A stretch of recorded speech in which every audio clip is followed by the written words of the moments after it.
welcome back to the Whatnauts review show number 327. My name is Kyle Springer, and I am joined by Melissa Wilkinson. Melissa, how are you? I'm good. How are you? Doing all right. I had a lazy weekend.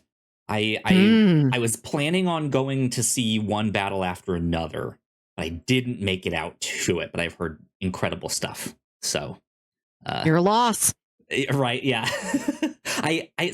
I have to make a return on something, so I have to go up to the UPS store, and that's on the other side of the movie theater from where I am. So I was planning on driving up there, or Ubering up there, then walking down to the theater, and then walking back home after saying that. And I just didn't get around to it this weekend. I was like, you know what? I don't feel like going outside.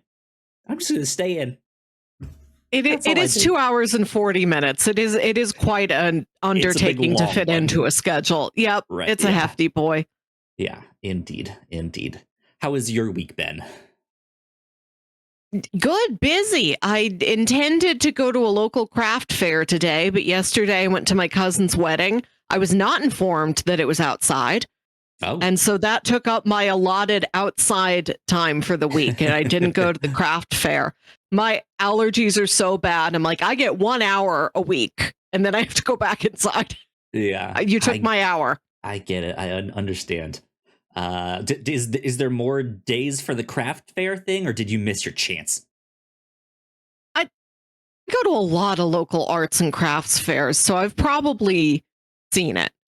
If not literally those same vendors and booths, right, essentially the same. Sometimes you do get a really, really fun surprise. And other times it's like, there's 5 people here who make soap.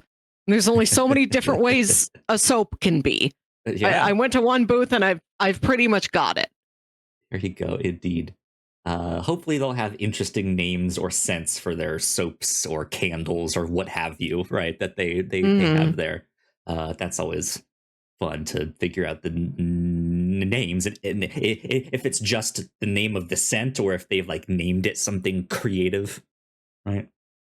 Anyways, we are not here to talk about soap or candles or stuff like that. We're here to talk about season 3 of The Americans.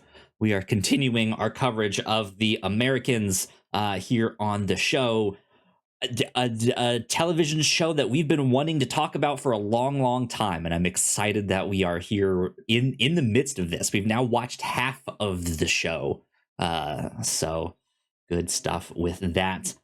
Melissa, season 3 of The Americans. Where were you by the end of season 2 with the show? What was your excitement level? Where was your head at? What were you thinking? I've really been enjoying it, and season 2 ends with their KGB handler telling Philip and Elizabeth, it's time we start introducing your 14-year-old daughter, Paige, into this world. We need to create our second generation spies. And that is the major conflict of season 3. Do we tell her? When do we tell her? How do we tell her? What is the life that we want for our daughter? And if she is anxious about us keeping secrets from her, is that anxiety better than us actually telling her the truth of who we are and who she is? Yeah. I'd even say that's kind of a great plot synopsis of what's happening here in season 3. Most of it. They are dealing with that of what do? We don't want them to tell her, right? Or recruit her. We want to be the ones to be able to tell her that when we're ready. But as parenting often goes, so I hear, since I don't have kids. Theoretically. Right. Yeah. That it doesn't necessarily move at your own schedule. Sometimes things just happen and you're not ready for them yet, or you have to talk to them about something that you weren't expecting to have to, right? So we get a lot more of that this season. But yeah, I think I was in the camp that I was enjoying it quite a bit, but I wished I liked it more. And Mm. I know that this show is supposed to be a slow burn, so was still being like, well, hey, I'm still enjoying it overall, but I'm expecting it to continue to heat up and get better. And I think we took a step in the right direction. Mm.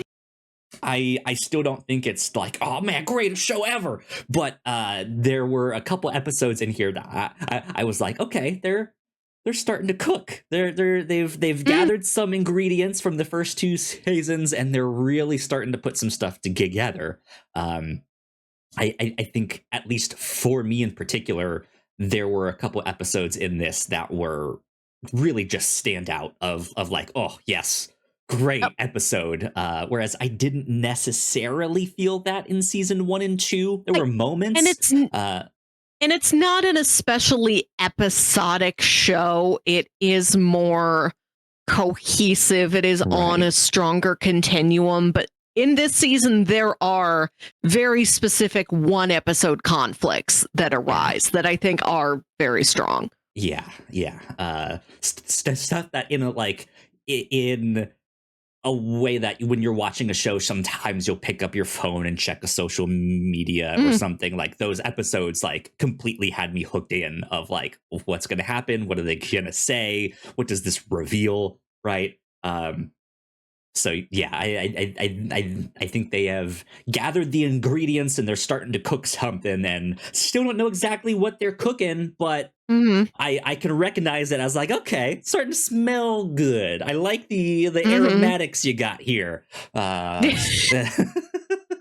Cooking vocabulary, right? Hmm. Um, so yeah, that's kind of where I was going into this, and guess coming out of it.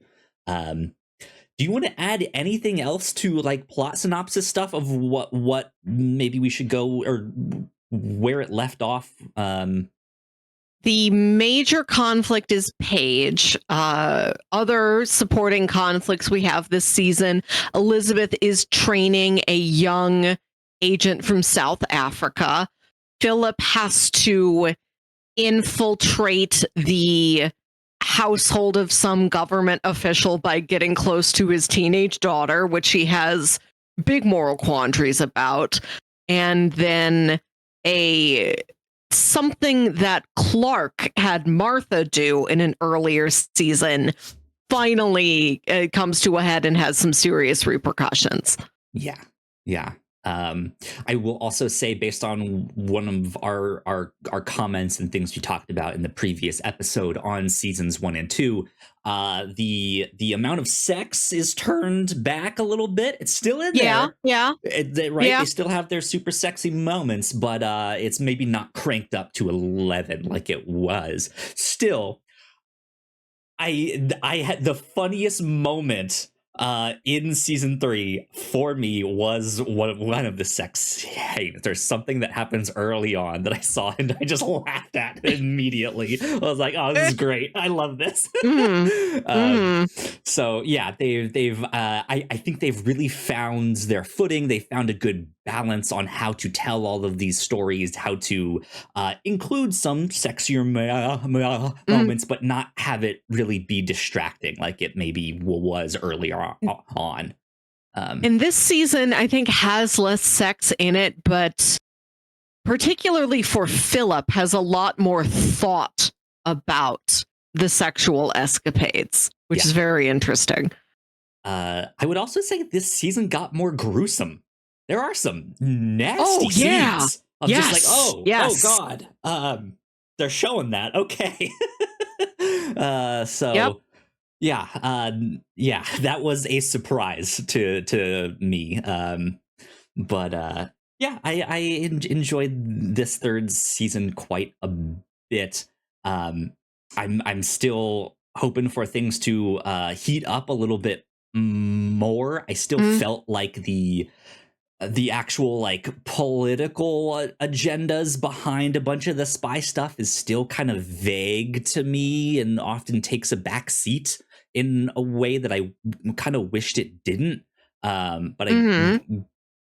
I understand how that can also kind of be seen as that's just the boring bits of people sitting around tables talking, right? Which I mean can still lead to a very tense discussion and stuff like that. But I think you know what I'm trying to say. Mm-hmm. Yeah, good stuff. Good stuff from season 3. I enjoyed this one. Mm-hmm. I enjoyed this one for sure. Let's see here. Where is this guy? Make sure things are working. Okay, cool, perfect. I say let's take a quick break for housekeeping right here, and then we can move on to talking a little bit more in depth about this season. So, without further ado, we'll be right back. Thank you so much for checking out this podcast. We hope you're enjoying it. If you didn't know, we make multiple different shows here at the Whatnauts, and a lot of hard work goes into making them, so we would love it if you check them all out. But none of this is possible without your support. Head over to patreon.com/thewhatnauts, and you can get access to over 40 hours of exclusive content, including our Patreon first podcast, The Pilots Club, when you sign up at our $3 tier. Of course, there is a free version of the Pilots Club available, but episodes are exclusive to our Patreon for 2 years before they hit the free feeds. If you're interested in buying merch, we have shirts, hoodies, mugs, and more for sale over at thewhatnauts.com/store. Another great way to help us out is by subscribing and leaving a nice rating and review on your podcasting app of choice. You can also subscribe to our YouTube channel for video versions of the show, trailer reactions, and live streams. And lastly, you can always find out more information about the shows we make on our website, thewhatnauts.com. All right, we are back. Once again, a big shout out to all of our Patreon supporters. We love you. We appreciate you. Thank you so much. Over on the Pilots Club, we released our episode on numbers, but coming up for this next month, for October, we are talking about Medium, starring Patricia Arquette. I actually watched that this morning. I know we're going to be recording it sometime this week. Oh, yeah. So I'm looking forward to that discussion. It was an interesting episode. Apparently the show ran for like 7 seasons. I had no idea. A long time. Yeah. More like large. Yeah.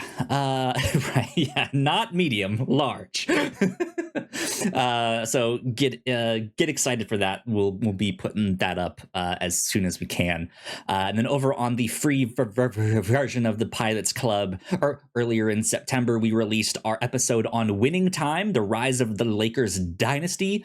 But for October, we will be releasing our episode on The Amazing Screw-On Head, which is an animated pilot based on a comic book by Mike Mignola, the creator of Hellboy. This got a pilot and did not get a full season order, but they aired this, I think, as like a Cartoon Network special or something like that. Sci-Fi Channel. Sci-Fi. Thank you for the correction. I was there. I was not there, so yeah, so be on the lookout for all of that. We got some fun stuff happening over on the Pilots Club. Like I mentioned earlier, right here on the review show, we've been discussing The Americans. So previously we discussed the first 2 seasons of The Americans on our last episode. We will be discussing the rest of it throughout the rest of the year. Though heads up, we are taking a break here for the next episode of the review show for a Halloween special. So there you go. Be on the lookout for all of that. More Americans coming your way. And then over on the Captain's Log, Melissa, you introduced me to Taco Bell Pavilion. Taco Bell Shelter. It's a pavilion in my heart, right? Just this weird, oddly named like local park shelter with like your picnic tables, and like it has a covering and like an outdoor grill, and that's it, right? Just one of those things. And it's named Taco Bell Shelter, but contains no Taco Bell branding or sponsorship. Right. It's like it was kind just of a mystery named after a man named Taco. Bell. Mr. Bell himself. Yeah. Yeah. We also got to talk a little bit about the Emmys, and we discussed the movie Him that we both went to go see in theaters recently. So if you want to hear our thoughts on that, go check out the Captain's Log. But that's about it for housekeeping. I guess I should mention one of our now defunct podcasts, Crossplay, the video game podcast that I used to do with a couple other people. That is now all up on our Patreon. Didn't really need to put it up there. I just kind of felt like doing it, having one more option of a place you could find it. It's already out there on all of the podcast services, even though we ended the show like 2 years ago ish. But just thought I'd put that up there. Oh, there you go. That's it. Cool update. Yep, that's housekeeping. Let's get on to spoilers for The Americans season 3. All right. Melissa, where should we start? Should we start with this thing that made me laugh so hard? Is it the Kama Sutra? It sure is. It is a very goofy sex scene. It really is. So there's an episode where I don't remember if it starts out with this scene or we cut to it, but like I said, the sex scenes overall, not as many of them, at least in my mind, it was not featured as heavily. But yeah, we get this scene with Martha and her husband Clark, and they're trying out different positions from the Kama Sutra, but they have picked this particular one that has them standing up with like one of their legs both lifted up, their arms like up like hands up, don't shoot kind of thing. It's just silly. It's just to cut to that scene and the camera to like pan up their bodies as they're doing this is just silly. Yes. I couldn't stop laughing. I was like, what are they doing? This is ridiculous. I think it is silly, and I like that it's silly. I like that Martha and Clark at this stage in their marriage are getting experimental. They're truly having fun. That's nice to see. And it's a very interesting break from other events of this season. What I mentioned earlier about the character journeys this season, a lot of Elizabeth's journey is about Paige. There's a lot of Paige in both of them. Mm-hmm. But Philip also seems to have this arc where all of the sex he has to have for his job is taking a toll on him in a way that it is not for Elizabeth. And she has always been more patriotic. She is willing to do a little bit more for her country, and it seems like she can compartmentalize the tough parts of her job maybe a little more than Philip can. And this season, with keeping up with Martha, he was having sex with that woman Annalise, who he gets involved with the man from Afghanistan, and then he kills her, and then they have to dismember Annalise and put her in a suitcase. So it's one woman who he's had relations with in the past, who he sent to have relations with somebody else, and she died in the midst of those. Then there is Kimberly, who is the 15-year-old daughter of some general or congressman. I don't even remember what her dad does, but she is the... We don't have to. It's not important. All we need to know is that he is an important man. He knows things. And the only way to really infiltrate him is to get to know the daughter, to get into the house. They were able to plant a bug in like the dad's work bag that he left on his desk when he went out for the night. And he is told he has to go back once a week to change out the battery or change out the tapes in that recorder. Yeah. And his initial cover story was he's like a guy selling fake IDs, and that's how he gets to know this 15-year-old daughter that's barely older than Paige is. And he needs to have a continual relationship with her where weekly he needs to be inside her house. And everybody is pressuring him to have sex with this 15-year-old girl. It's gross. For the good of the mission, for the good of the country. And it is destroying him. He's slowly rotting from the inside out this season. He really is. Yeah. It's almost like all of the things that he's having to do somehow remind him of something he loves.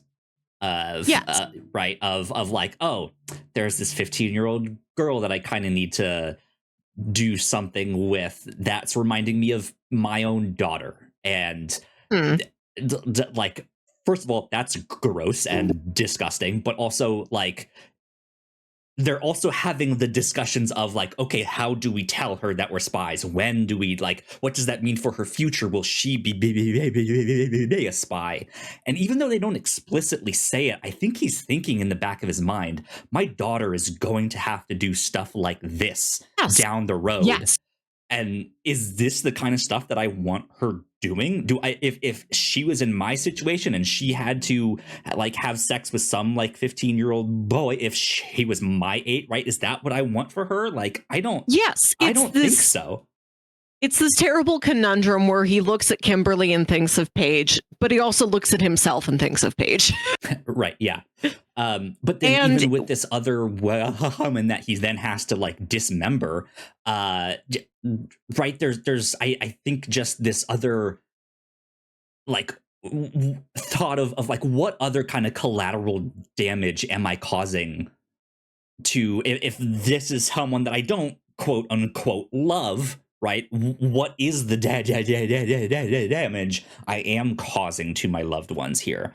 And he has a moment later on in this series or in this season where he makes it seem like the violence that he's having to do doesn't bother him as much, even though it's kind of plain to see it actually is bothering you. You haven't addressed it yet. It's the sex that you're addressing right now. He ends up like going to Est, even when Agent Beeman is not there, and his wife happens to be there, and so they see each other, and he's like, I'm kind of here privately.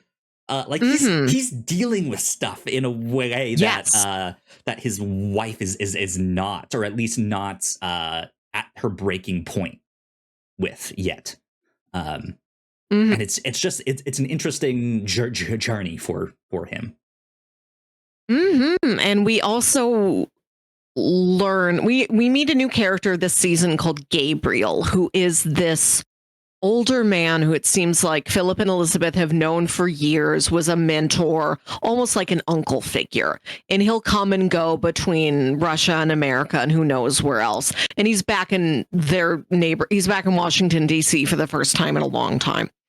And he tells Philip about the son that he supposedly had with his old girlfriend who he left to go into the service. And she had told him, I was pregnant with you when you left. I know you were doing something important. You were doing the right thing for our country. She's like, I didn't want you to be tempted to stay behind with me, so I never told you. Here's your son. His name is Mischa. I named him after you. He's a soldier. He's a good man. And he doesn't know whether to trust her or not. He's like, that might be a ploy. And he trusts Gabriel when Gabriel says it. But we, the audience, have seen no evidence that Mischa Jr. is real. So, at least in the back of my mind, I was wondering, is this a larger connected lie? Is there a real Mischa Jr. out there? Yeah. Or it's, again, one of those things like, if this is possible, is there something else that I should be aware of that they've been hiding or that I don't know about yet? Right. Just like what is the collateral that is happening Yeah. around And me here? the son is a soldier in Afghanistan, and if Philip gets close with Kimberly, he can get intel on Afghanistan, on this conflict, and maybe sway things in a way that could save his son's life. So he's extra conflicted when he's with Kimberly, and he does something interesting where he tells her that in as loose of a way as he can, like this character he is when he's with her, this guy named James. He says, I don't want to sleep with you. And he can't be so forward as to say, because you're 15, because he needs to keep this girl liking him. He needs to keep her on his side. He needs to keep coming over to her house, even if it's just to smoke weed and play records. But he says, I recently learned about a son that I abandoned like 20 years ago. He says, this has been weighing on my mind. I want to be a better person. I want to be a better person for him when I meet him. And he's like, I've been going to church. And he just mirrors what he's seen Paige doing. He's like, if that worked on one teenage girl, maybe it'll work on another. And he asks Kimberly, like, will you pray with me? And she likes him enough that she does. She prays to God that this son will meet his father one day, and they will be happy together, and his son will be safe. Yeah, he can also Kimberly use that as an excuse to not sleep with her. Like, I need to honor God and not sleep with you. Yes, right? But which is where we leave off with the conflict hanging over you of how long is that ploy going to work? Yeah, it is truly, when FX says fearless, this is a very fearless plot line. Will this man sleep with a 15-year-old Julia Garner for the safety of his country? Yeah. Excellent performance from Julia Garner. Gee whiz. Yeah.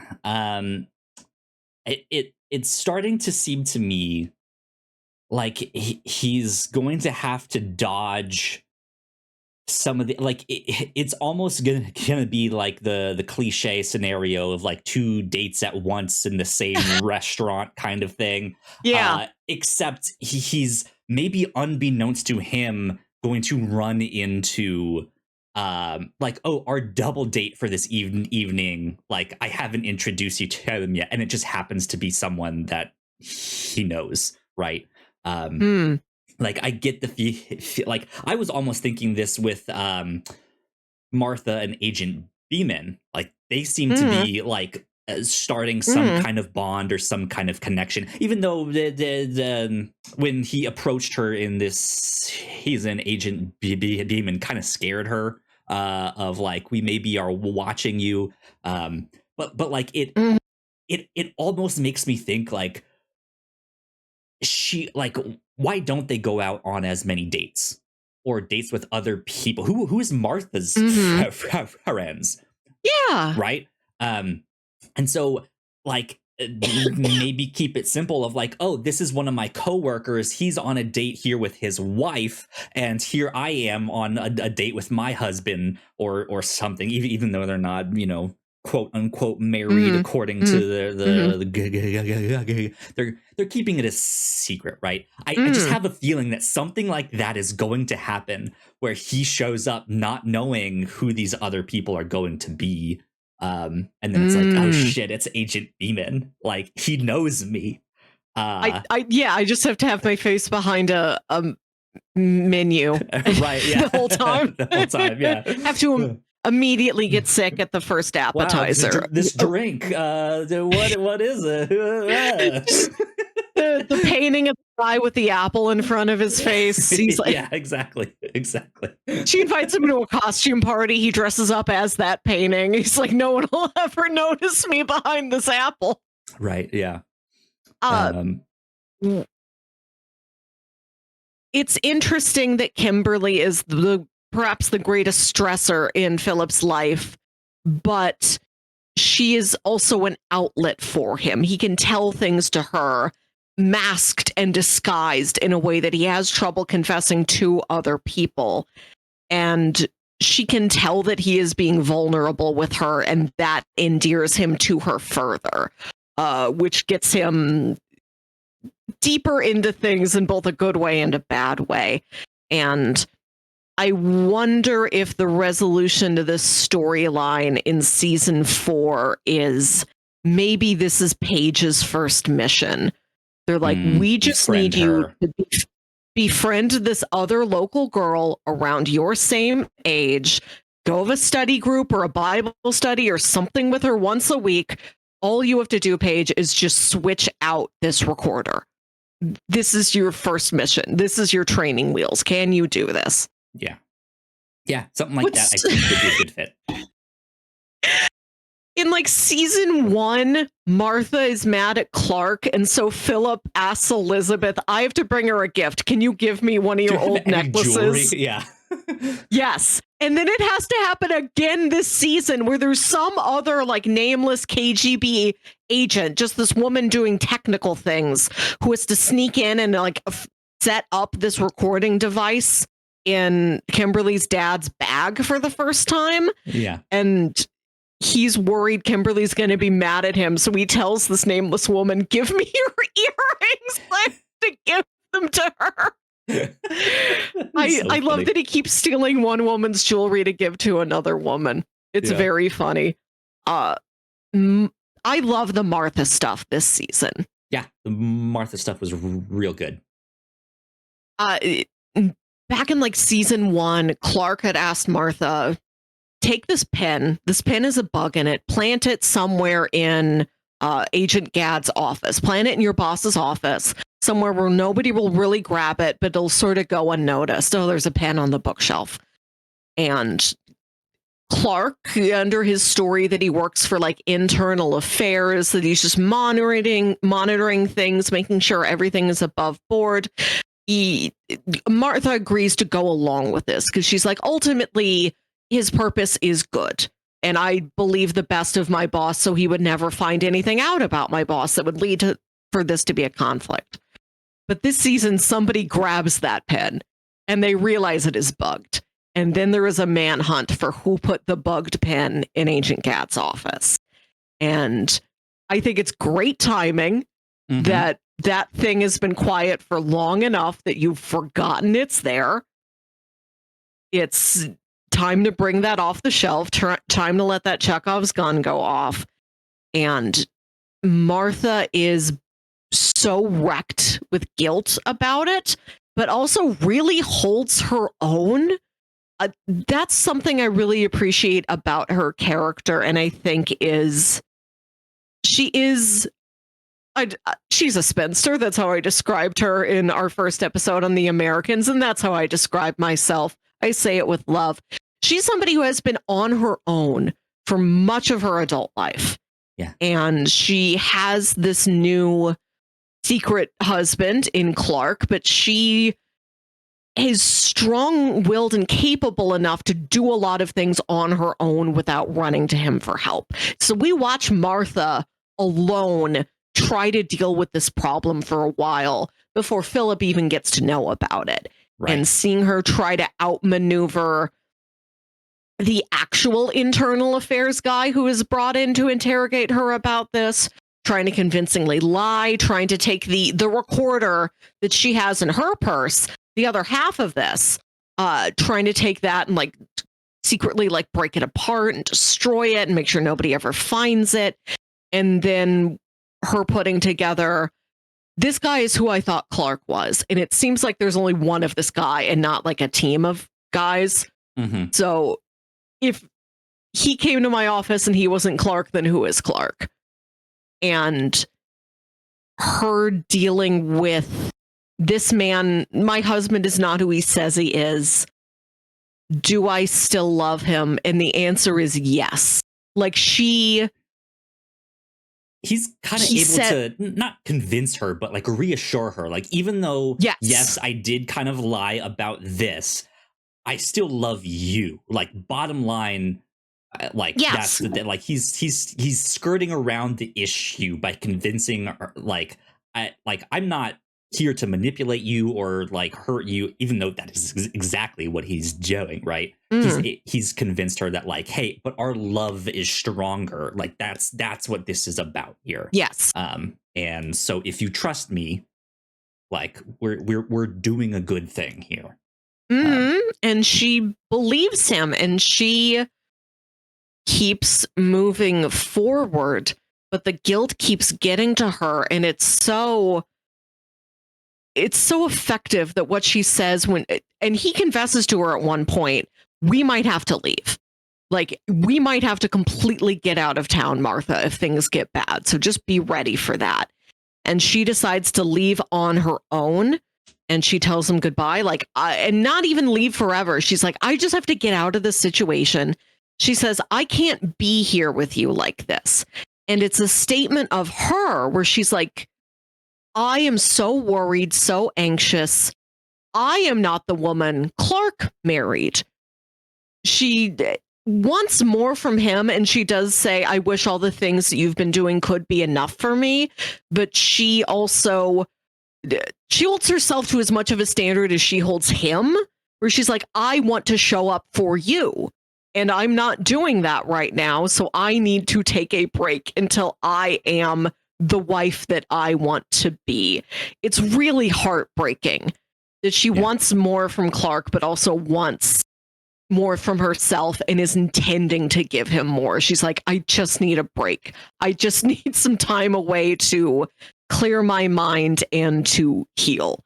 She still loves him so much. And the more I look at that storyline, I don't think Philip is in love with Martha, but I think he has started to love Martha, lowercase love. Like, it seems like she is starting to feel like family to him. She probably is his top priority after Elizabeth and the kids. I think Martha is number 4.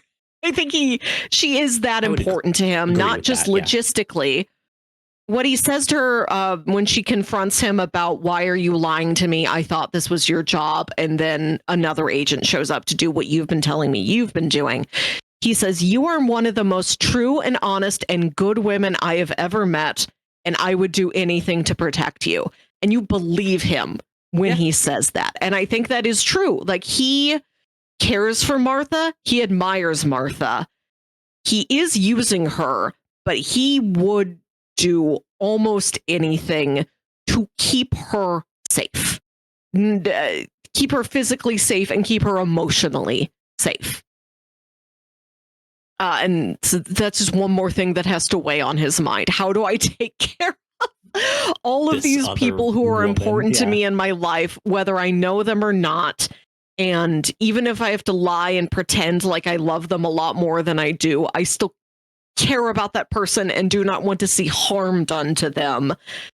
And so I feel like I can't get closer to them, but also I can't get farther away from them. He has to be stuck kind of emotionally treading water in a lot of his professional dynamics right now. Yeah. And thankfully, I think she gets a bit of a reprieve, or is about to get one, because of Agent Beeman's screw ups, right? He at one point approaches her, and that does really spook her, even more so. But because Agent Beeman is doing his own thing on the side to kind of work up this deal to maybe get Nina back from the United States, and he's doing this all under the nose of his boss, who should be the one in charge of all of it. Once that finally comes to light, they have to like put him into timeout of like you shouldn't have done this. This was a huge mistake. It was a big risk. We had this bug in here the whole time who knew what they knew, or whoever else is spying on us, right? And so I think I think his screw up is maybe of a bigger concern than this little pen, this bug of like, how exactly did this get in here? Who planted it? Was it someone from the office? We don't know. And I think his thing is kind of almost overshadowing it. in a way that I feel like they might just chalk it up to Agent Beeman put it in there, even if they know he didn't. Well, Philip frames the computer guy. That's one of the final things that happens in this season. He frames the computer guy, and we don't see how Martha reacts to it, but we know Martha is going to learn that Agent Gad was like, it was the computer guy. He did it. He took his own life. He left a note. He fessed up to it. And she's going to, we haven't seen it yet, but we know she's going to realize Clark killed that man for me. Because the final time we see Martha in this season, in the second to last episode, I mean, she might not, because she might believe the suicide stuff, but that might also be a thing to spook her, of like, just like someone near me died because of what happened, right? But we see when she's trying to leave and Clark is trying to get her to stay and impress upon her, this is all done wordlessly. We just see him completely take off the Clark disguise. And we just see her being shocked because we know that she thinks that Clark wears a toupee just for vanity's sake. She confessed that last season, like, oh, I love everything about you, Clark. I even love your toupee. And the look on Philip's face, like, oh, you've noticed. You have seen through my disguise, but you are so blinded by love, you've made up a cute, innocuous explanation for it. You're smart, but also I have to be careful with you, emotionally and logistically. Like, she might outsmart me, or I will completely break her heart and devastate her. The scene where he takes the wig off, takes the glasses off, and is like, shows himself to her. And she looks so shocked. Like, there's no dialogue in the scene. And I thought about how funny it would be to clip that out and just give it to somebody else out of context, because it means nothing out of context. This is just woman looking shocked as man takes off wig. There's no dialogue. And that is the last interaction between the two of them we see in the season. Yeah. So I don't think she knows he is a spy. She still only knows Clark. She doesn't know Philip. We have no reason to believe he's told her anything else. But I think just revealing that's not a silly toupee, that is a disguise. Whatever is going on here is so important. I have had to be in disguise the entire time we've known each other. Just the seriousness of that reveal. Break her. Yeah, well, we don't know. That's the thing that fascinates me about Martha, is that she is very smart, but also very loving and very loyal. She never is foolish. She just always chooses love every single time, which is so noble of her. Yeah.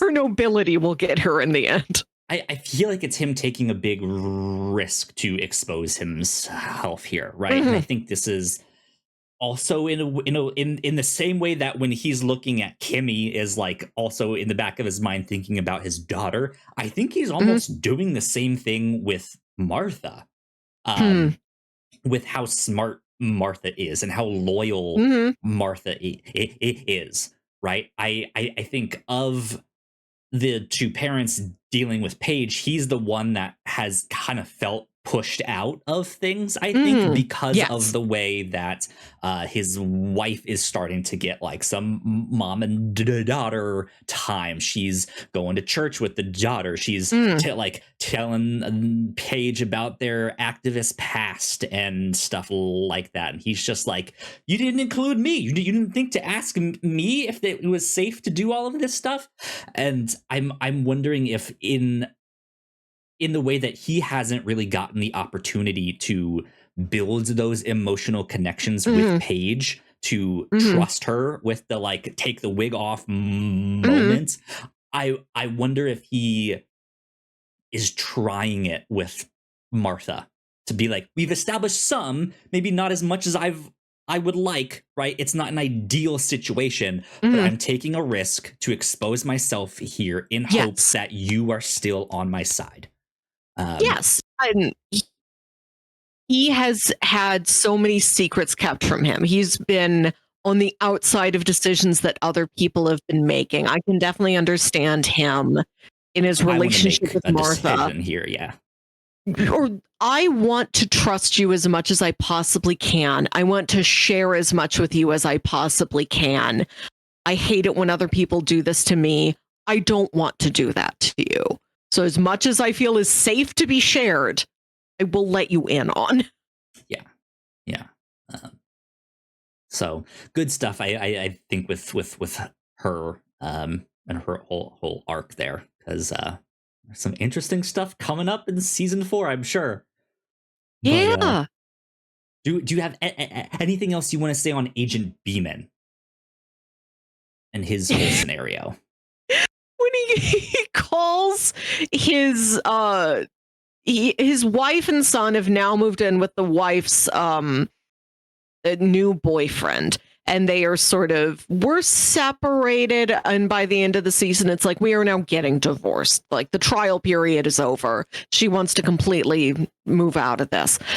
He has to call, and on the new boyfriend's answering machine leave the saddest voicemail possible. Hi, it's Stan, Sandra's husband. I would like to speak to Sandra and my son Matthew. It's so stiff. I love that Stan is so square and so milk toast and so lame, and he's not like a loose cannon cop who doesn't play by the rules. And whenever he breaks rules, it is sad. Like the fact that he will not, if he gets something good in his life, he will not let it go. He will not let go of Sandra, and he will not let go of Nina. Yeah, right. Yeah. He's I read this on the Wikipedia page, but he the actor Noah Emmerich ended up deciding to take the role because he was more interested in the family stuff rather than like being a cop with the gun Mm-hmm. and the Mm-hmm. badge, or like I'm the FBI Mm-hmm. guy. So yeah, I like that he's really in it for all this like family drama stuff, but yeah, like as you say, his character's just kind of this square, and like he's just like he's just He's, kind of bland in everything yes. he does, which is I great. I love love that. it. I love that. I love that he's such a sad sack. He doesn't know how to interact with anybody. Every conversation he has is awkward. Nobody but Henry likes him, and Henry's parents are largely absent, and Yeah. Stan's son is largely absent, and that's the reason. And they both like football and Tron, and that's plenty. It's plenty for them to bond over. Yeah. I did like the scene where Matthew comes over to stay with Stan, and they're talking about how one of Stan's old buddies who he served with has died. Mm. And Matthew knows that his dad was like on some deep undercover mission for years and barely saw him, but doesn't really know to the lengths of what that was. And you see them like talk about it a little bit for the first time, where Stan is like, it's okay, you can ask me. And I did appreciate that even though him and his son are distant, he looks at his son like as who he is. Like, it's not like there's been so much missing time between me and my child, I still think of him as a child. Right. Because that was the last time I was really interacting with him, was when he was like 9. Matthew's like 16. I think he's treated like respectfully as a 16-year-old in that conversation. It is exactly as mature as I think it needs to be. And I did appreciate that level of introspection and empathy and thoughtfulness from Stan. Yeah. Yeah, and I think as you also mentioned, making a connection with God, what's their kid's name? Henry, right? Mm-hmm. That making a connection with him. I think that's neat too, but also this like back of my mind's like dark mirror to what's happening with Paige, right? Yes. Of like a dark mirror is such a weird way to put that, but I think you know what I mean, right? Right. Where they're like they're establishing a connection with Paige to tell her like, hey, we're spies. We work for Russia for the Hmm. communist cause. We want to help people. I'm wondering if there's gonna be this other battle with Henry of Hmm. like he wants to be a cop or he wants to be an Hmm. FBI, because we did get the scene Hmm. of like I'm a good Yep. person, of him being like I want to be a good person, I want to Yes. do that. Like Yes. I wonder if there's some kind of fascination that he will develop of like, no, I want to go into law enforcement. I want to fight against spies and do stuff like that. Yeah. We've already seen him. He has to do some report for school about, right, about your hero, and he picks Agent Beeman, like this FBI Mm-hmm. agent who lives across the street from me. He must do heroic things. I want to talk to him about it. Like he looks up to Stan. Stan appreciates that there's some kid in his life who likes him and is curious about his Gets to job. play his old card Right. Yeah. football It's game. yeah. Stan is he is at ease with Henry more than he is with anybody else. I think because he has not ruined this relationship yet, because Yeah. it is just this casual, we're neighbors, are, I know your parents. Like it's not much of a relationship at all. And because of that, it is still pure. It is there's nothing Right, yeah. bad has happened. He can look at Henry like, all I do with this kid is like give him a VHS tape of Tron, and sometimes we play football games together. It's There's barely anything there, but also it is the one area of my life where I have not screwed up. Well, there's not a lot of Henry in this season, partially because There's there's just a not. lot of other stuff.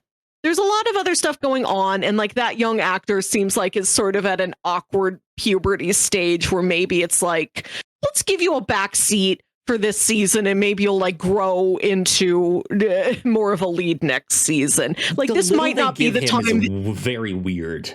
It's His plot line at home is, oh, he's maybe discovering porn.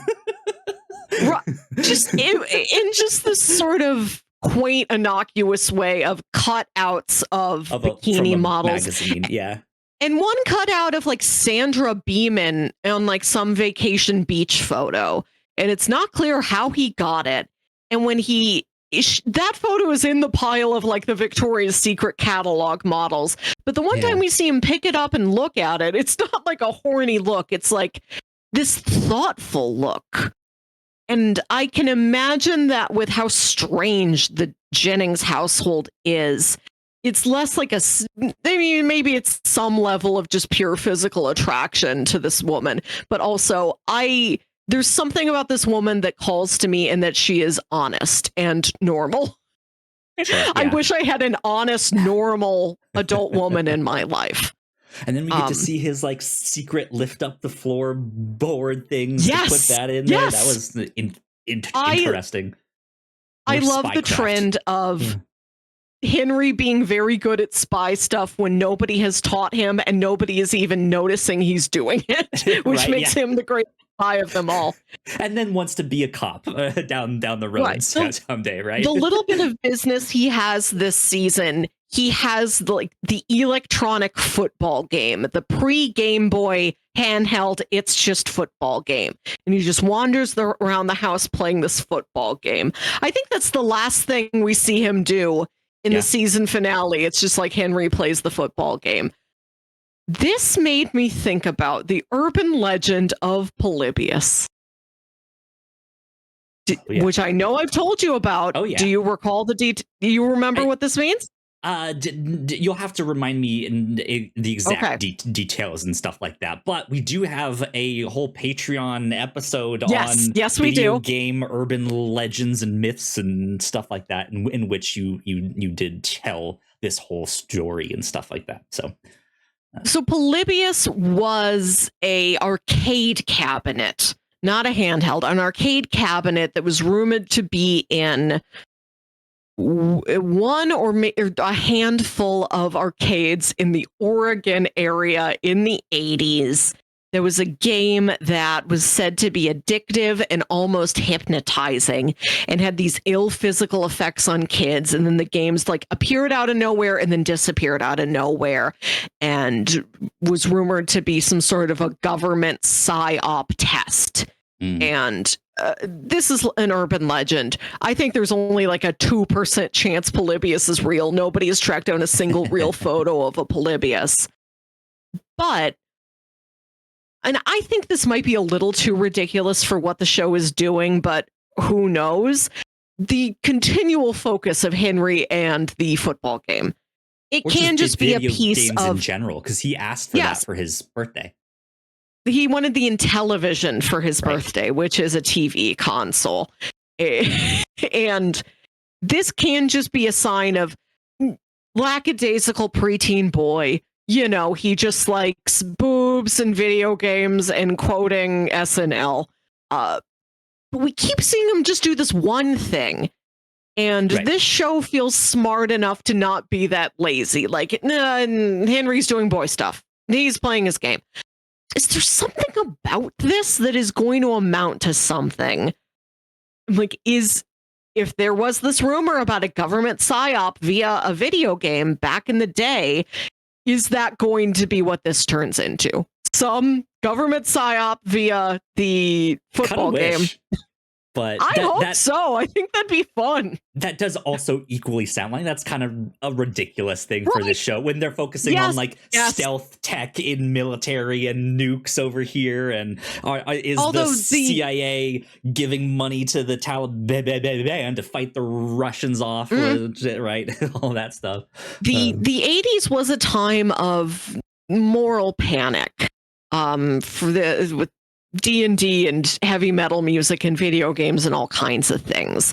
And that's not the sort of thing that the Jennings fall into because they're worried about their own things. They don't have the same worries that maybe other suburban parents in their neighborhood have. But maybe that is something that will get to them. Like they're worried about the kids being corrupted in some way. And maybe they will think. They certainly are. Yeah. Especially with Paige and her church, right? I don't know. Maybe that is something they will bump up against. All the other parents are anxious about video games and banning video games, and they're like, this is the least of our worries, but we have to do it just to fit in. Yes, Henry, you can no longer have the football game. Like in the same way that Paige is running off to church and stuff like that. Maybe Henry's like, I want to go hang out with my friends at the arcade, and they just don't know like what's happening over there. Some like rock and roll infested something. Are you like, drinking beer over there? Right. You better not do anything capitalist, Henry. If he gets a genuine interest in wanting to play football, that's more of a conflict than you'd think it would be. What if it's been mentioned like Paige did a hockey team. She was in like a volleyball team. We've seen the kids play hockey. If one of the kids really took up a sport, got really into a sport, that can be such a demand on a parent's time. You have to take the kids to practices and games and out of town meets and championships. What if Henry got into that and Philip and Elizabeth had to explain why, no, we can't devote the time to this thing you're passionate about. She's the older Paige sister. Has to take she'd be the one like, hey, you just got your permit, right? Like you just got your license. You're going to have to be the one to chauffeur your brother around now. She's just turning 15. The idea of her, as soon as she turns 16 and has her driver's license, it's like, okay, Henry, you don't have a soccer mom. You have a soccer sister. Paige, this is your mission. Responsibility 101. Yeah. Paige, your missions are infiltrate Kimberly's house and take Henry to football. But like, I mean, like that is the way a parent often teaches their child responsibility, a schedule. Like, hey, you need to be over there by this time and then back over here by that time. Like, if you can handle that stuff, then you can start to handle other things, right? And I think just looking after the family, right, is something they are trying to instill in her. And what if he gets into football and gets injured on the field, and Philip and Elizabeth and Paige have been thinking about all of these spycraft threats and haven't thought, what if he just gets hit by a bigger boy? What if he just falls down, bangs his head? Heat stroke. We weren't planned for, we didn't plan for this. We didn't foresee this. We have our spy skills do nothing for us here. Now what? Yeah, that can certainly change a person's life. I was thinking about the storylines of young men on this show, and that it's only when a young man does something bad that we really get to pay attention to him. The best bit of Henry business we've had is when he sneaks into the other kid's house to play the Intellivision, and they find out, and he's like, I'm not a criminal. I didn't hurt anybody. I swear I'm good. And there's the storyline of Jared in season 2, who you learn killed his parents. This season, we have Hans, who's a little older. He's like a college kid, but he is struggling with his spy training on a mission. Somebody spots him, and Elizabeth is like, you can't do this with us anymore. We're going to find another use for you, but you can't be a spy out in the field because that guy saw you. And so Hans goes and kills that guy. A very sloppy, incompetent kill. So these young men who do these violent or criminal or sneaky things to various degrees, we pay attention to them. But when a boy is just behaving himself, like Matthew is presumably fine, and we're not going to see Matthew. Matthew is here for 8 total minutes this season. Goodbye, Matthew. Henry. Oh, Henry still exists. Henry's around. I guess he's fine. Right, yeah. Interesting. Yeah, if you do a crime, you get to have a real storyline, but not before then. So I wanted to talk about a couple of these episodes that I really, really enjoyed. And stuff like that. I think the first one that really stood out to me, I forget exactly what they're doing, but they need to go to this shop, this car shop, yes. I think it is, and fix some machine that's in the shop. Oh, it's the mail robot from the mail robot, which Agent Gadd gets mad at and kicks.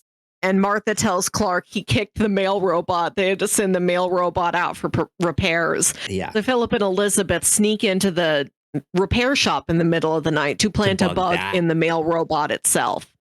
And because it is the middle of the night and they're not expecting anybody to be there, they are Philip and Elizabeth. They are wigless, undisguised. Wigless.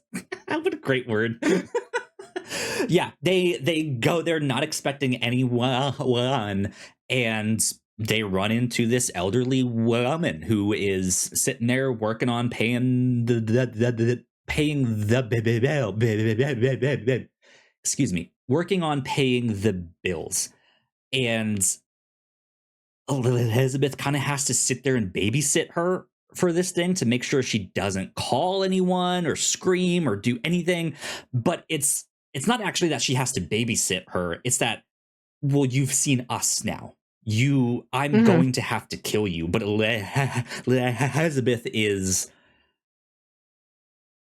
like dealing with the inner turmoil of that, and just almost immediately like sees her own mother, who she's gotten the recent news that like my mother's about to pass away, and can just see the like sweetness and kindness of this older woman who is really too old to do anything, right? But if you say something, that's just enough to like create a huge problem for us. And so, yeah, just these scenes of these two women just sitting there talking was fantastic.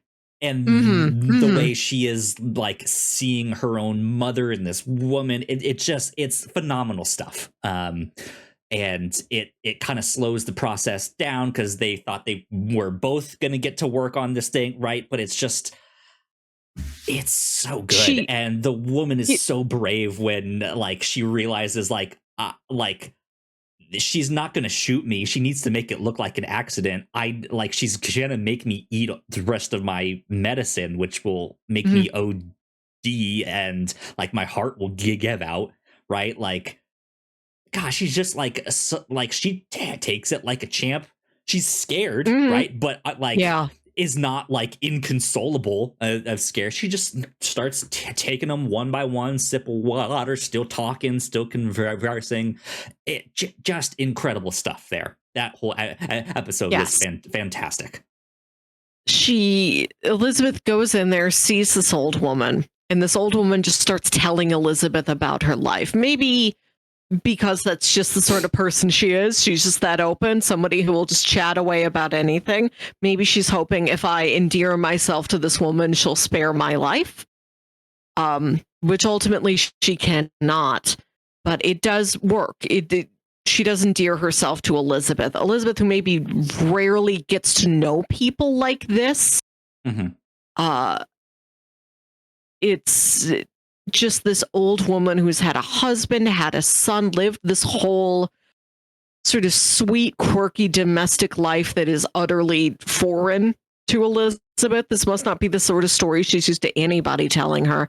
And then she goes back out into the workshop where Philip's working on the mail robot and just tells him what the lady told her. Like, she said she had a husband once. Her son owns this place. Things that are just like, Elizabeth has been so affected by the stories this woman has told her. But when she tells it to Philip, it's just like this mundane nonsense. And he's there with a flashlight in his mouth, like, he's like, yeah? Right. Are you going to help me with the mail robot or not? It's so funny. It's so funny and it's so sad. Yeah. I love the episode where their car gets targeted and we have not a chase, but Elizabeth is alone in the car. It's like a slow and chase. she has to evade some FBI cars that are on her tail. And at one point she has to like slow down and somebody chucks a walkie-talkie through her car window, and that's how she can talk to, I think it's somebody at the Residentora who is like feeding her information. Like, okay, we have these maps. You got to turn here. You got to turn there. And it's just her alone driving. That's a really neat conflict that we haven't seen before. There's action and violence and sexual escapades and this sort of suburban conversations they have with the Beemans where they have to play it carefully. This slow evasion of sneaking around in the car was completely new, and I really liked that. Especially just the like pre-cell phone logistics of having to deal with all of that. Right, they have to run to a payphone to call the Residentura to send someone out with a walkie-talkie to meet them at this specific corner that are like, I think she's on this road, so maybe if you go out there you can hand it to her, right? And like they have to work so hard to get the details down to be able to help her escape, and it's a really close call. It's really tense. And yeah, when she gets home, she's like shook of just like, I almost got there, like for real. Like that was that was a close call for her. This also ties in the first episode. I think the season opens with that great conversation that Elizabeth in disguise is having with this woman who worked for the CIA, and the CIA passed her over for a promotion and gave it to some male colleague. So this woman's like, fuck him, I'll give up the information. I don't care anymore.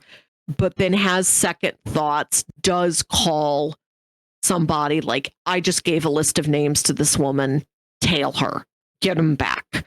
And then there is an altercation, like they are right on Elizabeth's tail, and she has to like punch her way out of it. And the slip of paper just disappears from her pocket. She's like, it fell out of my pocket. I don't have it, which is such a it's like silly, not like someone innocent, stole it or pickpocketed you. It's just like, it fell out somewhere. It's such a silly, innocent thing to happen to a spy as capable as Elizabeth, but also like they clocked her good in the mouth.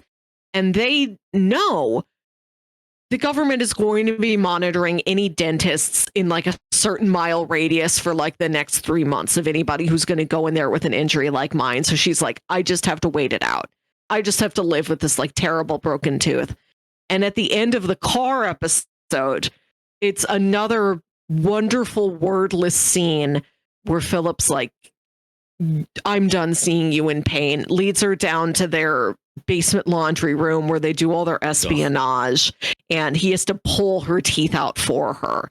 And the scene is like wordless, increasing close-ups on the actors' faces. It's so charged, it's almost erotic. It is very erotic.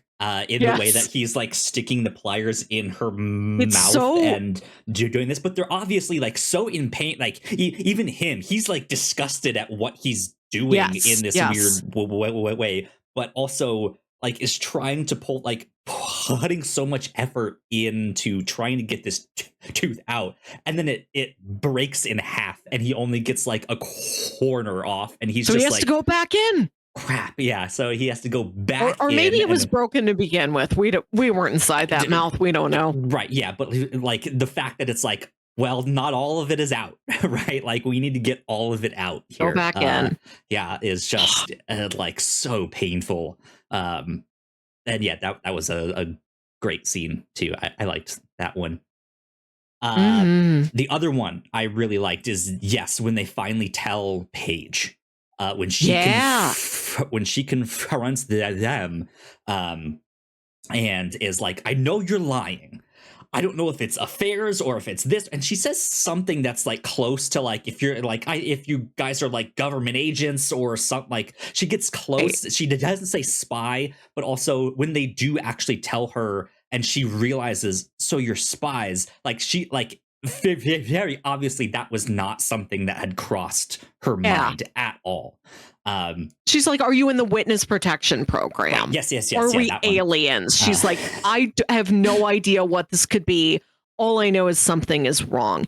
And I think that episode begins with she has sent Pastor Tim to go to her parents' travel agency to help plan the youth mission trip for the summer.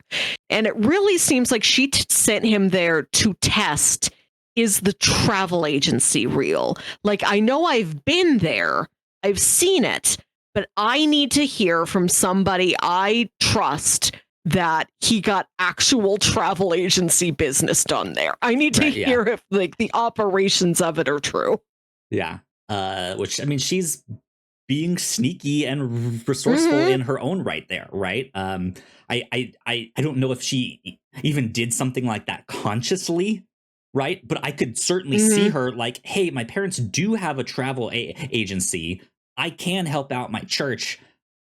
And maybe in the back of her mind, she's like, but maybe this will lead to shaking some kind of information loose about my parents if I can send him there, right? But yeah, I don't know if she's even really doing that consciously.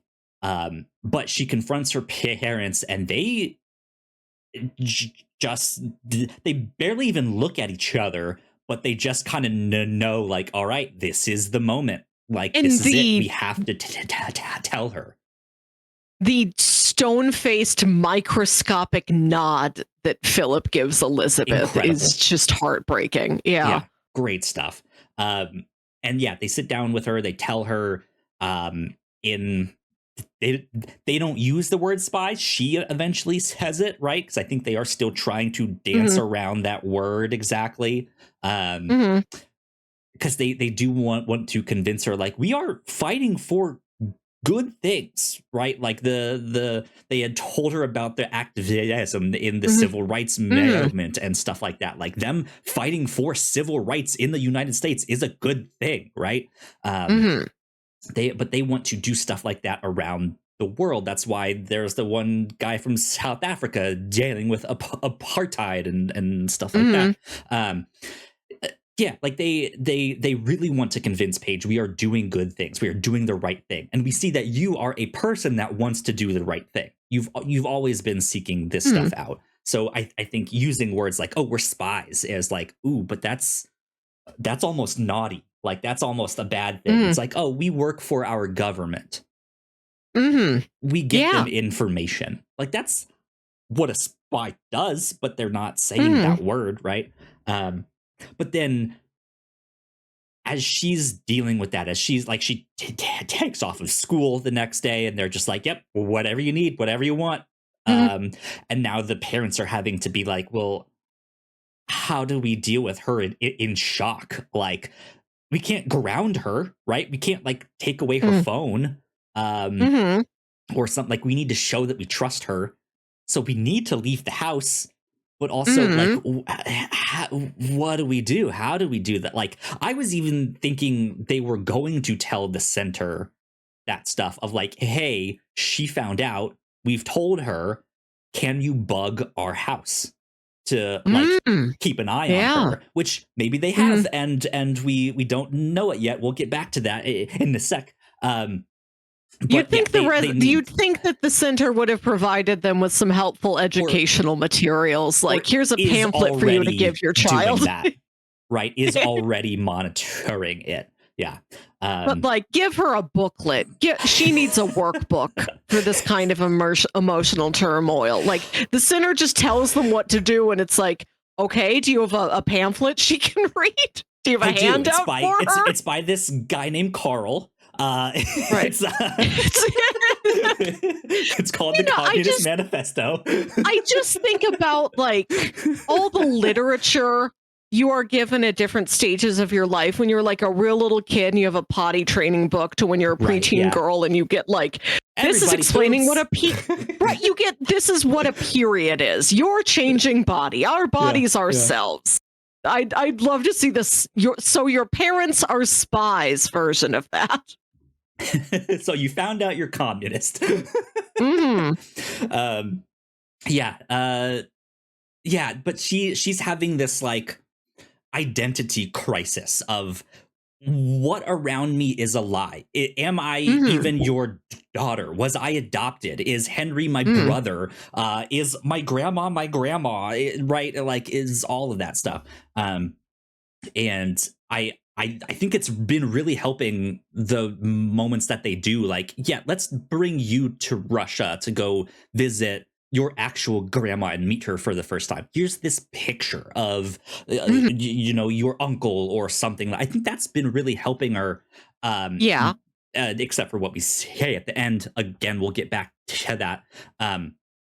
But man, from the scene of them, like that little small head nod, to then when Agent Beeman comes over that next night. Yes. And she's like, it dawns on her. Like, yes. Oh, crap. There's an FBI agent literally next door.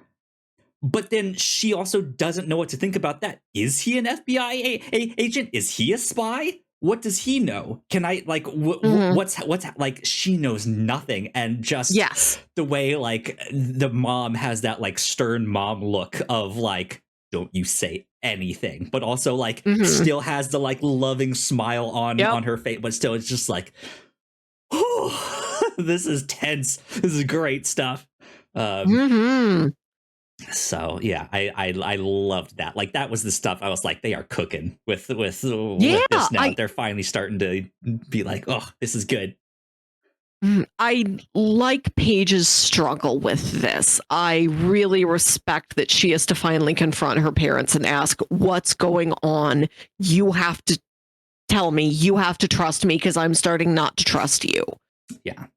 And she's so introspective and so contemplative, and she really wrestles with this information for a while, and it seems like the visit to grandma is a breakthrough. They want to give her a truer picture of herself, and she gets it, but that just puts her in further conflict, because she has this code that she developed independent of Philip and Elizabeth. She is as principled as they are, but just about something else, where she's like, I know who I am, and I'm not a liar. I can't keep lying. Am I supposed to do this for the whole rest of my life? Think is right. Yeah. Yes. Right. And she's going along with it. She's listening to her parents, but she needs to hear from an objective person. Like, she knows that her parents are going to tell her what they need to tell her for whatever it is they're up to. And she's like, but how do I know that's the right thing to do? So she calls the final minutes of the show, she calls Pastor Tim and tells him everything. And it's like, what do I do? I think she's really seeking reassurance. And I have no idea how that storyline's going to play out. I did. Go ahead. No, I just flipped through like the episode descriptions for season 4, and I saw episode 2 was called Pastor Tim. So sure, yeah. I imagine things come to a head pretty early next season. I would imagine so. Because again, who knows? There might be like a short little time jump of, oh, now it's 3 months down the road, right? Mm-hmm. Yeah, I don't know how that will play out. I think knowing that was like the big finale moment where she tells Pastor Tim, I think my parents are Russians. Well, not think. She's like, they've been lying to me. They are Russians. That it is coming at the same time that this big like news announcement, something is happening in Afghanistan with all of that. I don't know or remember what exactly that is. But again, I think that's also kind of in general, there's like a vague, like the political stuff is happening, but it's happening kind of in the background. You don't necessarily need to know the ins and outs of that. But in when they're in Russia, and she asks her mom the question of like, I forget exactly what she says, but she asks like, how was it that you were able to go and leave your mom? Like, would you ever make me do something like that? And right, her mom tries to reassure her, like, we would never make you do anything like that. And at the time, I don't think you think anything of it. But then by this finale, seeing how much she's actually struggling with this, and that almost is like it gives a second meaning to that previous question of like, would you make me do this? No. Well, I'm thinking of doing it anyways. Like, I'm thinking of leaving, period. Like removing myself from this whole situation and never coming back. But then, yeah, she tells Pastor Tim, and this could go any number of ways, right? We know that there are other spies in the area.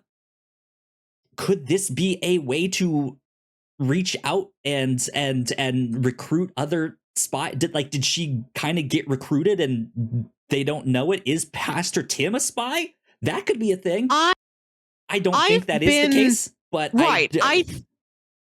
I think for the show to play out where Philip and Elizabeth are so distrustful of Paige's relationship with the church, for there to actually be something there to be distrustful of and for it not be in their heads, I don't feel like is the most productive thing.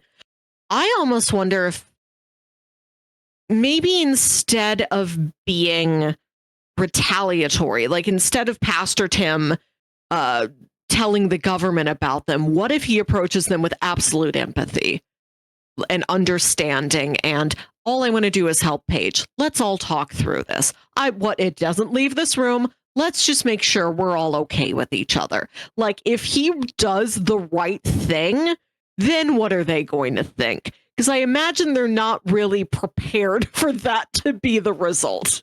Right. It kind of depends, because he could also be like, your parents are Russian spies, right? That's not a real thing. And that could be an interesting thing of this place that she thinks is a safe haven, a place of trust. He now no longer is like, what are you talking? He's like, I don't know if I believe you. Like, that just sounds too strange here for you guys to be Russian spies like that. I don't know. Or, I mean, like, you don't necessarily get like client privilege, whatever you call it, the like patient client the thing. Yeah. Yes. You don't necessarily get that with like Catholic confession, but also Yes. they aren't Catholic and he's not Catholic. Yeah, there is this weird like our kingdom is elsewhere kind of approach that he could take, and he's like, look, I'm staying out of politics. I really don't care about all of that. Let's have a discussion, like you said here, to be like, I'm not trying to separate you and your daughter or all of that stuff. I want you to do with her. I think he also is understanding, because there was that one night where she tries to go spend the night with them, and they're just like, "What the heck? You didn't tell us this stuff." And he's just like, "Hey, I don't want to get involved. Like between you, like I know that that's not a good thing. Like if she didn't tell you, but that also signals to him again that like something's up here." So I don't think he will be this like, well, let's just all sit down and talk. I think another way this could go down is he ends up dying, right? It's another like fake suicide thing, and how Paige reacts to that. Like I think he's Philip has just had this trial run with Martha and the IT guy. We're about to see how she reacts to that. So I wonder if he takes notes from that experience to then how to deal with Pastor Tim of like, what do we need to do with him?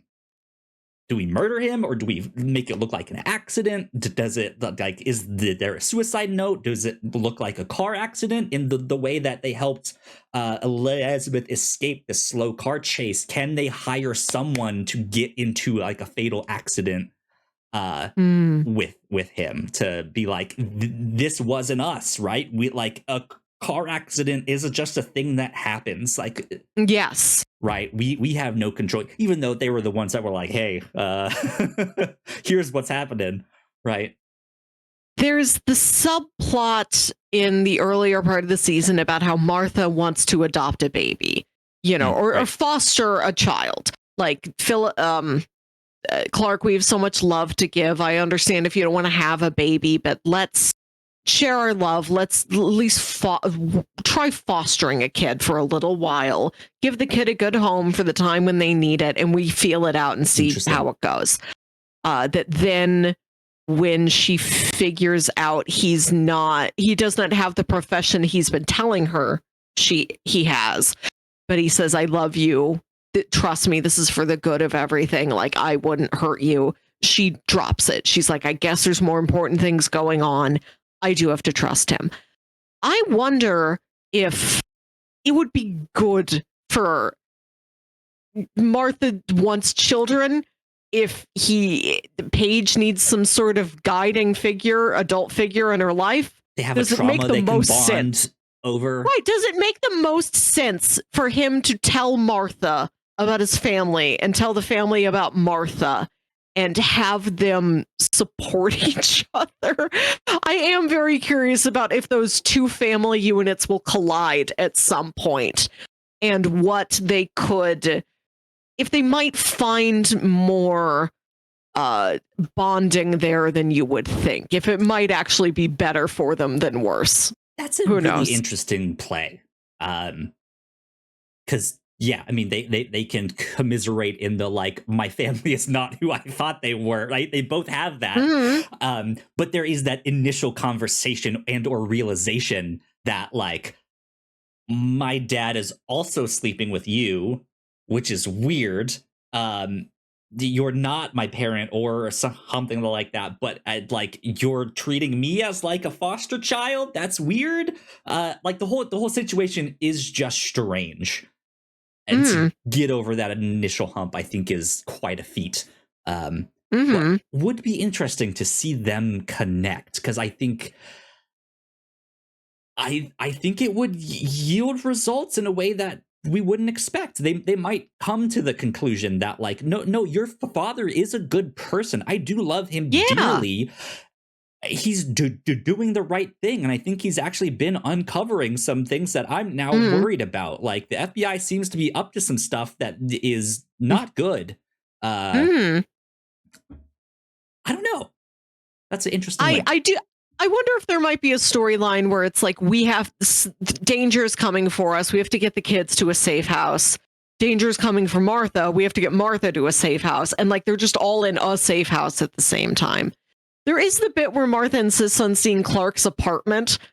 I don't know if that apartment is the apartment he rented when him and Elizabeth were separated, that then they kept specifically as a backup for this occasion. What if Martha insists on seeing Clark's place? I don't know. There's no explanation for what that place is or where it came from. Or if he still has it. Yeah, that's an interesting one. A conundrum. Which, I mean, at this point, he might even be like, hey, I don't have an apartment, right? Like, he might just be like, I sleep in my car in my office. I have other family down the road.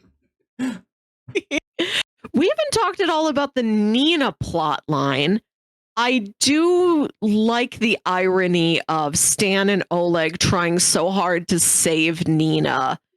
And I guess they would have, they're not underestimating her. They would have no way of knowing that Nina does have a way to save herself. Like, I don't think it's disrespectful for them to not think that.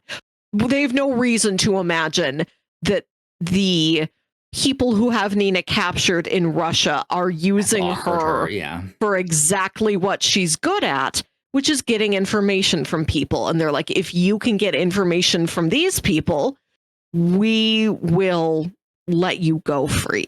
We're back with that Jewish scientist again. I do like the consistency of supporting characters in this show, that there are characters who will be in an episode or two that then continue down the line. You do follow up with people who have died. We've never really talked about Chris Amadar, who dies in season 1. Which is an interesting surprise that this guy is like in the season 1 credits and then he's dead like 7 episodes in. Yeah. That's a big swing. But now, like 2 seasons later, his name still comes up. People still remember him. I really like that nothing in the show happens without some repercussion or remembrance or continuation in some form. Yeah, and will Martha put that together then of like, maybe you as the spy ran into him and killed him and the holy crap. Oh, because the whole reason he thought somebody was like messing around with Martha. He didn't even think it was spy or criminal stuff. He's just like, hey, you're the I'm gonna go check scooter. Up on Martha's new boyfriend. Yeah. And things just spiral out of control and he dies in a warehouse. Yeah. So many people meet their ends in this show via warehouse. I liked Nina's storyline. I like that they are avoiding the damsel in distress stuff, that she is offered her own way out and she is taking it, right? And it is not Agent Demon that swoops in to save her, or this Oleg guy. But that was, I feel like, my least favorite of the plot lines. Again, only because I feel like the stuff about the political stuff, the stealth bomber, the nukes, this scientist guy, it just, to me, doesn't feel like they're putting enough of a spotlight on that for me to really grasp onto what's happening. Like, I liked the idea of like, oh, they're developing stealth tech in season 2, but then that kind of almost goes nowhere. I guess that scientist is working on it, like he's trying to counter something, right? I don't know exactly, or if he's working on trying to find their new, or who, like that's the thing, is like I'm not quite exactly sure on some of the finer details with that, and I kind of wish I was, because there's big political stuff happening, and I feel like that should be just as big as Paige being like, hey, Pastor Tim, my parents are spies, right? Where I'm like, oh shit, what's going to happen now? Whereas if the Jewish scientist gets killed in there one day, I'm just like, all right, next scene. Like, I don't know what I'm supposed to get out of that. when Nina confesses, I'm so tired of having to buy my life back time after time. That's so sad. You do feel for her. Oh, yeah. You want her to get out of this, to stop being the pawn that gets pushed around the board. She's just smart enough that she's really valuable, but not quite smart enough that she can get herself out from underneath somebody else's thumb. But maybe eventually she'll get there. And then that scientist, when he talks about, because when they first took him, and he's like in the back of the car when Philip is driving, and he's like, I have a son. He's about to have his bar mitzvah. Please let me at least see my son into manhood, and then I'll give you anything you want. And he's like, I can't be parted from my son, not now. And that's still what affects this man the most. He's like, my son doesn't know if I'm alive or dead. Right. I write him letters. He's never going to see them. That's what kills me. And that is what tries to keep me going, is the hope that maybe someday I can reach out to him again. Yeah. Yeah. I think there's going to be some real strong cathartic moments with whatever happens there. Nina escapes and is like, I'm finally free. Also, hey, kid, here's a stack of letters from your dad, right? I'm curious about the young Avengers of the show, where it's like Paige and Henry and this Jewish son. Yeah, exactly. Like he lives in the approximate DC area. He's right around the kids' ages. Like, are we going to meet this boy? Is he going to be a character? I don't know. He'll put his quarter up next at the Polybius arcade. I liked the woman from Russia who just eats the candy bars all the time. Yeah, the one who is like, we think she's actually a spy, even though she says she defected, right? That I think was an interesting... Somebody who we think defects, and then Stan is suspicious of her, and we're like, well, is Stan just paranoid? Like, is there something to be suspicious about? And then we find out that there is, but like him and Oleg are operating independently, and they're actually interfering with the mission. And it's like, guys, you have to stop. A lot going on. There is, yeah. Well, good stuff. I think that's kind of all I have to say on season 3. There's 2 very funny bits. One night, Philip comes home and he crawls into bed with Elizabeth, and Elizabeth, just without even rolling over, says, I'm sorry I didn't tell you about thing I did with Paige, whatever it is. And then Philip just confesses out of nowhere, I have a son. And then he takes a beat and he says, another son.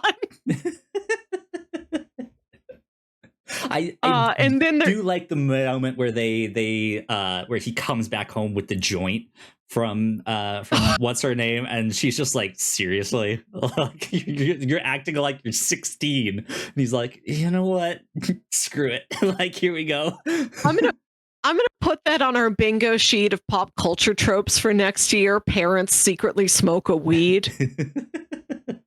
But yeah, that moment was great, because he also then starts to open up about what's happening on that mission with his wife in a way that I don't think they've really connected in a while, where he is being vulnerable, and then in the like, I don't want to sleep with this 15-year-old, and she's like, well, what'd you do to like stop it? And he's like, I told her I had to honor God. They just both start laughing. Like, it's just a great moment. The romance between the two of them has taken a back seat this season. There's less focus on it, but it's still a storyline I like, of we've been married for 20 years, but at last we are now truly becoming a couple. There's a scene where they're in bed together, and she moves off camera to give him a blowjob. You know that's what she's doing, but his face is just a million miles away. None. I know. And he's thinking about everything else. He's thinking about his other son and Kimberly and Martha and shoving that woman in a suitcase. He's what wig he'll wear zero tomorrow. Reaction. All right. Yeah. Thinking about wig maintenance. Yeah, zero reaction to the blowjob. Ah, good stuff. Good stuff. Mm-hmm. Any other kind of final thoughts on this season? Something you're hoping to see in season 4? Oh, there is one more subplot that I really liked. Elizabeth, her persona here is Michelle, getting to know that woman Lisa through AA, and then trying to convince her to spy on the Northrop plant where she works. I liked that as a mirror to Philip this season, and having to do a lot more romantic or sexual things for his job and how that weighs on him. We have Elizabeth building what seems to be a very sincere friendship with this woman. It's platonic friendship. And I wonder how much more of that we're going to see, and if this friendship's really going to be tested, because that's something we haven't definitely think it will. We've seen not as seen much so far. Yeah.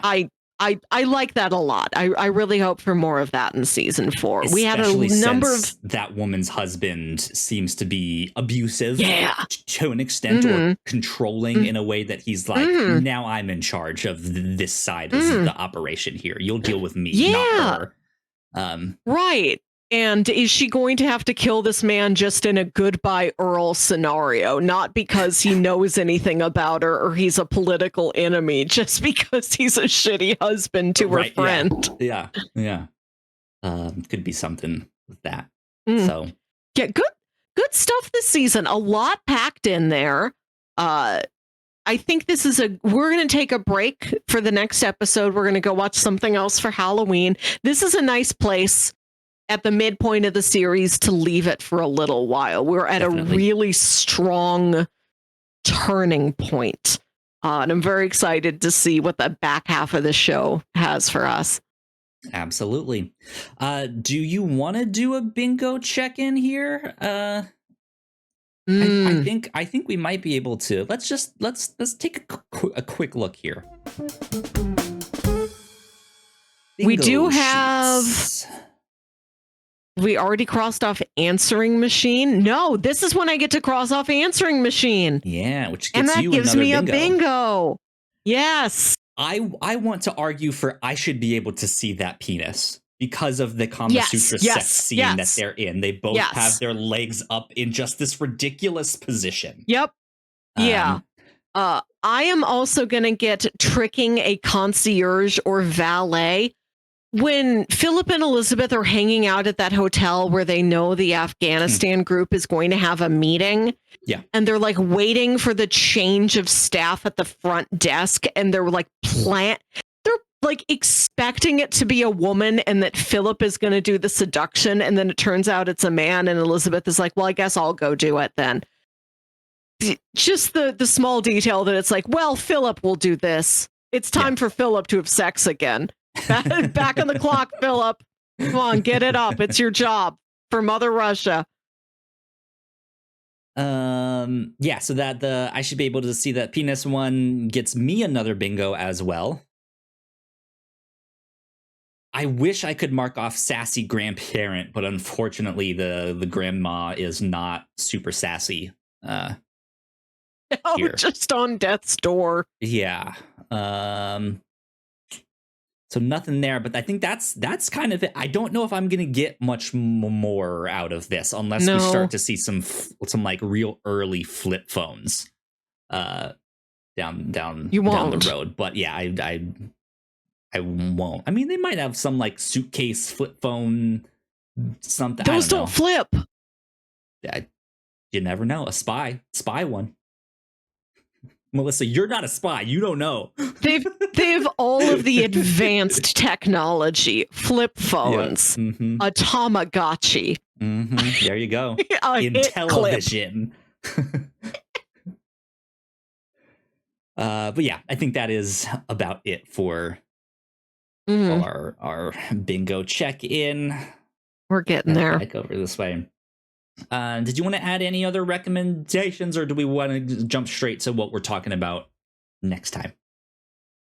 I don't think I have any recommendations right now. So next episode, you were gracious enough to let me pick out a Halloween special. we must do a Halloween. Indeed. Americans be damned. Out of the way. We're going to part the seas, and right here in the middle goes a spooky episode. And thing is hardly spooky at all. This thing is extremely silly. I thought it would be a nice break in the middle of 6 seasons of a drama. Next time for Halloween episode, we're going to watch all 6 episodes of Garth Marenghi's Dark Place. Yeah, this is one you have mentioned many, many times. I think we've almost done it once before, but you were like, "Yes, this is the time. Let's do it." So, can remind me what's the log line? What's the short pitch? I'm going to read you what the Google sidebar says. Okay. This show within a show is a parody of 80s horror television and part soap opera. Garth Marenghi is a fictional horror author making a TV show with his manager, Dean. Set at Dark Place Hospital, Garth plays Dr. Douglas, who always carries a gun and tries to solve supernatural mysteries. So it's a British show. And another thing that I saw late one night on Sci-Fi Channel, like how I first saw The Amazing Screw-On Head, what if Stephen King was a hack and wrote a TV show about a haunted hospital where he plays the hottest doctor? And the show is a mockumentary where you're watching the fake hospital soap opera and also watching fictional interviews around the production of the hospital soap opera. Amazing. That sounds like a blast. So I am excited for that. And then, of course, the episode after that, in about a month's time, we'll be back to season 4 of The Americans. So we continue on that down the road. So, and I believe you said that this was available on Pluto, you told me before we started to record. I think it's just 6 episodes, and free there on Pluto. Perfect. Sounds good to me. That is what we'll be up to for our next episode. So, Melissa, where can people get in contact with you?